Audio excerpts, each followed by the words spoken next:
Assalamualaikum warahmatullahi wabarakatuh. Dengan saya Rahmat Syabana dari kelas 11 TKJA. Ini mempresentasikan tentang komunikasi audio. Pengertian komunikasi audio. Komunikasi audio adalah bentuk komunikasi yang dilakukan dan terjadi melalui media audio. Komunikasi itu sendiri didefinisikan sebagai suatu proses seseorang atau beberapa orang kelompok, organisasi, dan masyarakat yang menciptakan juga menggunakan informasi agar terhubung dengan lingkungan dan orang lain. Jadi, komunikasi audio bisa disebut dengan adalah proses seseorang untuk dapat bertukar informasi juga berinteraksi dengan orang dan lingkungannya melalui lambang auditif atau audio, baik dalam bentuk komunikasi verbal maupun non-verbal. Yang kemudian, sejarah komunikasi audio. Perkembangan kemajuan teknologi audio merupakan babak baru dalam tahapan komunikasi yang awalnya hanya dilakukan secara manual dengan tatap muka, kini bergeser ke arah elektronik. Pemanfaatan media audio bermula pada abad ke-18 hingga era tahun 1900-an. Pada zaman tersebut, para peneliti berhasil menciptakan alat meskipun masih menggunakan metode mekanis seperti kotak musik. Dilanjutkan oleh peneliti ternama Thomas Edison pada tahun 1877 yang sukses membergongkan teknologi perekam dan hasil memutar hasil rekaman audio tersebut, yang sebenarnya ide kreatif tersebut ditunjukkan untuk membuat alat penjawab pada telepon. Babak awal komunikasi audio masih mengandalkan sinyal analog sebagai bentuk komunikasi yang tersimpan secara elektromagnetik setelah melalui tahapan pengiriman sinyal atau data dalam paket gelombang secara berkesinambungan, yaitu sebagai contohnya bisa disebut kaset ataupun pita kaset pada tape. Yang berikutnya perangkat-perangkat pada komunikasi audio. Yang pertama adalah audio codec. Audio codec adalah perangkat atau program komputer yang mampu menyandikan atau mendekode aliran data digital yang menyandikan atau menerjemahkan audio. Yang kedua, audio controller. Audio controller bertugas untuk fungsi kontrol terhadap pengaruh akustik yang tidak dikehendaki dari speaker terhadap mikrofon seperti suara menciut, echo, dan lain-lainnya. Yang ketiga adalah mikrofon dan speaker. Mikrofon adalah suatu jenis transducer yang mengubah energi-energi akustik menjadi sinyal listrik. Mikrofon merupakan salah satu alat untuk membantu komunikasi manusia. Sedangkan speaker adalah perangkat keras output yang berfungsi mengeluarkan hasil dari pemrosesan CPU berupa audio atau suara. Yang berikutnya adalah jenis komunikasi audio. Yang pertama, audio streaming merupakan jenis komunikasi audio yang dapat langsung diputar di internet tanpa harus mengunduh atau menyimpan terlebih dahulu. Yang kedua, audio visual merupakan jenis komunikasi audio yang menggunakan hardware output berupa sound system dengan dilengkapi penampilan gambar. Yang ketiga, audio response merupakan jenis komunikasi audio dengan suara yang dihasilkan oleh sistem atau komponen maupun perangkat lain. Yang keempat, audio oscillator merupakan jenis komunikasi audio dari produk perusahaan Hewlett-Packard. Produk audio oscillator pernah digunakan oleh Walt Disney Studio dalam pembuatan filmnya yang bernama Fantasia.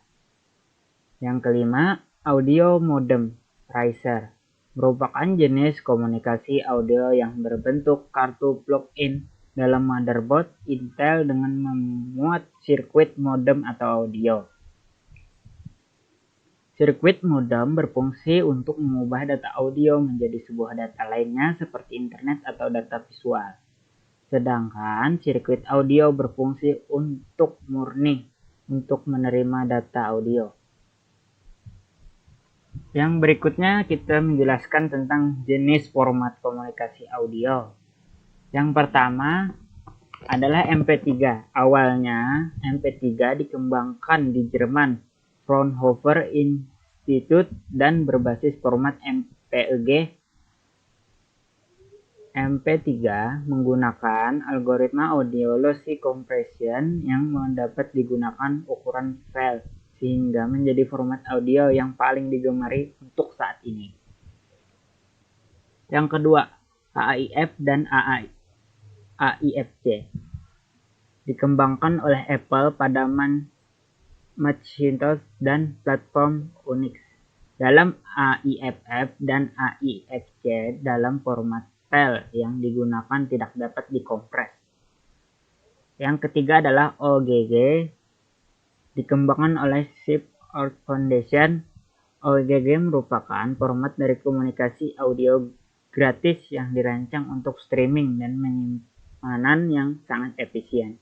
Sedangkan OOG Vorbis merupakan kodek audio gratis.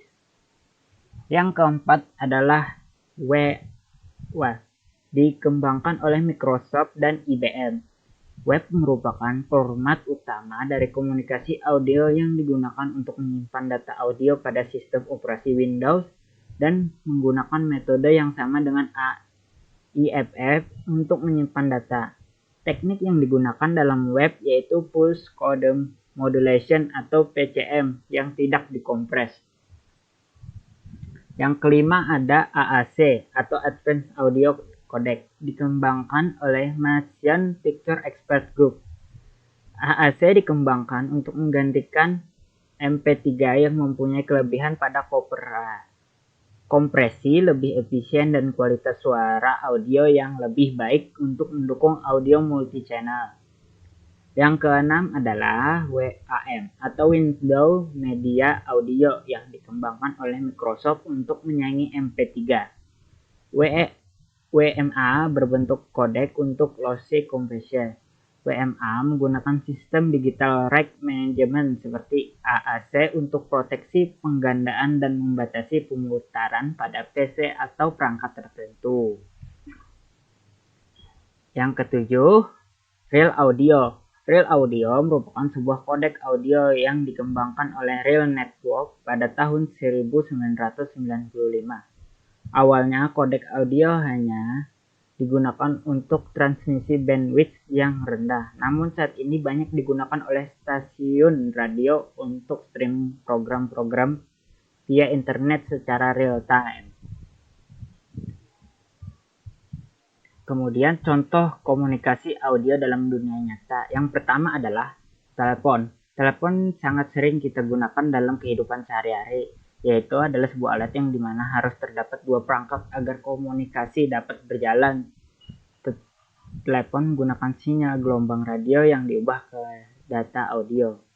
Radio banyak kita temui di daerah sekitar kita. Radio jika telepon membutuhkan dua perangkat agar terhubung, maka radio hanya cukup satu, karena radio hanya bisa bertindak sebagai klien atau penerima data dan tidak bisa menjadi server atau pengirim data. Untuk server sendiri membutuhkan alat khusus yang membuat frekuensi audio agar bisa memancarkan sinyal radio dan dapat diterima oleh radio. Berikutnya, gambar teknis bagaimana alur kerja komunikasi audio bisa terjadi dari input sampai output. Yang pertama adalah dari suara. Suara masuk ke mikrofon, kemudian dikirim ke modulator, yang kemudian dikirim melalui antena, dan dikirim lagi ke tuner, dan diproses di detektor, dan kemudian disalurkan lagi ke amplifier, dan kemudian akan dikeluarkan melalui speaker. Jadi seperti itu bagaimana alur kerjanya. Dan berikutnya, ya sekian, terima kasih dari saya. Terima kasih atas perhatiannya. Jadi wassalamualaikum warahmatullahi wabarakatuh.